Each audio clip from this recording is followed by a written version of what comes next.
Hello students, welcome back to Science Online classes. I am Jafar Basha, your science teacher. Dear students, in the previous classes we started the lesson called Our Environment, in which we studied about that starting environment. So now this in class we are going to study about the topic called food chains and food web. So what is this? As we know and as we have formed a series of organisms which are feeding on one another. Feeding means eating. So the natural phenomenon is there. The one organism is survived by eating one another organisms. Is it not? For example, the law is there. Law of nature. The eat and being eaten. Remember this word, eat and being eaten. What does this mean? It means that we have to be eat one animal or one organism to survive, and to us another organism will eat to survive itself. This is a natural phenomena, eat and being eaten. So on basis of this only, all the organisms are forming a series. So they are feeding on one another by eat and by being eaten.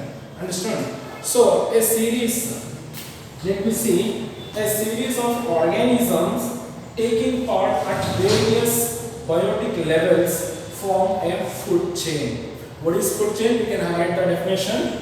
A series of organisms taking part at various trophic levels, biotic levels form a food chain. It is a food chain. It means each organism is depend on another organism at each level. Remember the step or the levels of each, it is called as trophic levels. So we can see clearly in this chart.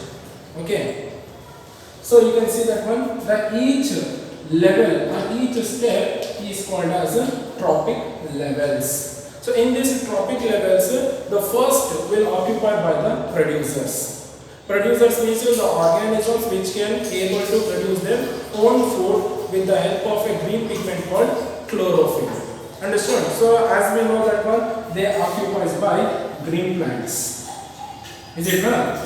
Green plants are occupies the first level of trophic levels. The second level is occupied by first primary consumers. Primary consumers means the organisms, those who are dependent directly on these green plants. And as we know that one, so they are depending by herbivores.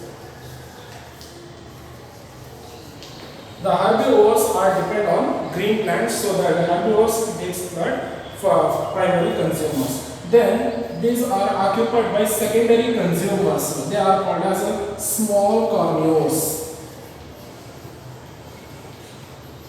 Small carnivores are eating the herbivores. Then the tertiary consumers are occupied by large carnivores.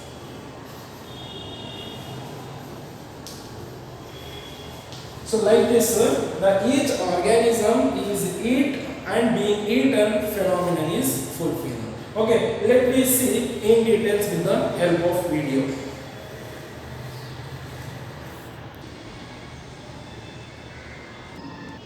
So let me study the food chain and food web. In our early session, we learnt that the organisms depend on one another in a series of feeding. This series of organisms at various biotic levels forms as a food chain. Each trophic level or step of the food chain forms as a trophic level. There are four. So there are four trophic levels you can see in the diagram. The first trophic level is with autotrophs, as I said earlier on the board. They are also called as producers and will be available to next level organisms as food, example plants. The second trophic level is heterotrophs, are also called as consumers, example grasshopper. Then the third trophic level is primary consumers, are also called as herbivores, example frog. Example, frog. Then the fourth trophic level is secondary consumers, or also called as carnivores. Example, snake. The fifth trophic level is tertiary consumer, or also called as larger carnivores. Example, eagle. Thus, interaction among various components of environment involves flow of energy from one component to another. As we learned earlier, the energy from autotrophs is transferred to heterotrophs and to decomposers. Thus, it forms a food chain.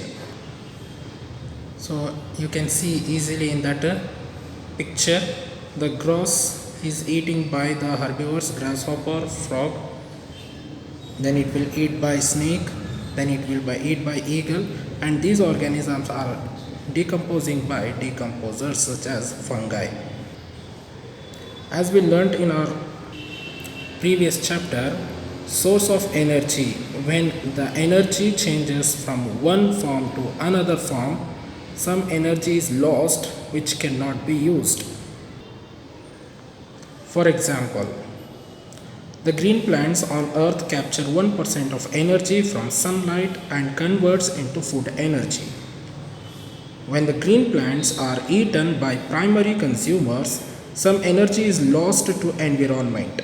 Some goes into digestion and some in doing work, and the rest goes to reproduction and growth.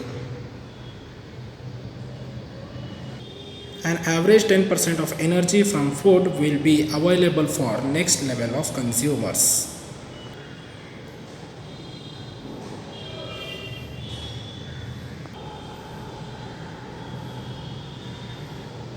Since less energy is available for the next level of consumers, food chains generally consist of only 3 or 4 steps. So little usable energy remains after 4 trophic levels. Generally, each organism is eaten by 2 or more other kinds of organisms, which in turn are eaten by several other organisms.